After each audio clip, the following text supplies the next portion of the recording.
கர்த்தர் தமது பார்வைக்கு நலமானதை செய்வார். 1 நாளாகமம் 19ஆம் அதிகாரம் 13வது வசனம். தைரியமாயிரு. இது வெறும் மன உறுதியை மட்டும் சொல்லவில்லை.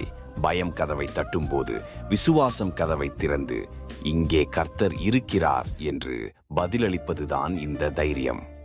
கர்த்தர் தமது பார்வைக்கு நலமானதை செய்வார். இதில் ஆழமான ஒப்புதல் இருக்கிறது. நாம் முயற்சி செய்கிறோம், முடிவை அவர் தீர்மானிக்கிறார்.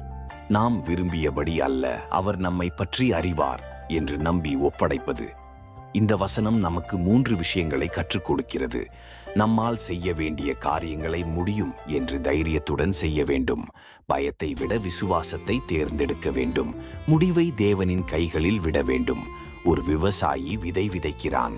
மழை பெய்யுமா, கதிரவன் எவ்வளவு ஒளி தரும் என்று அவனால் கட்டுப்படுத்த முடியாது.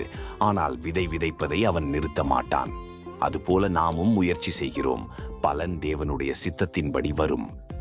இன்று வாழ்க்கை போராட்டங்களுக்கான வசனம். பரீட்சை, வேலை, குடும்ப பிரச்சினை, எதிர்காலம் எதுவாக இருந்தாலும் தைரியமாயிரு. முடிவு தேவனுடையது. அவர் செய்வது நன்மைக்காகத்தான். இன்றைய நாள் உங்களுக்கு தேவனால் ஆசீர்வதிக்கப்பட்ட நாள்.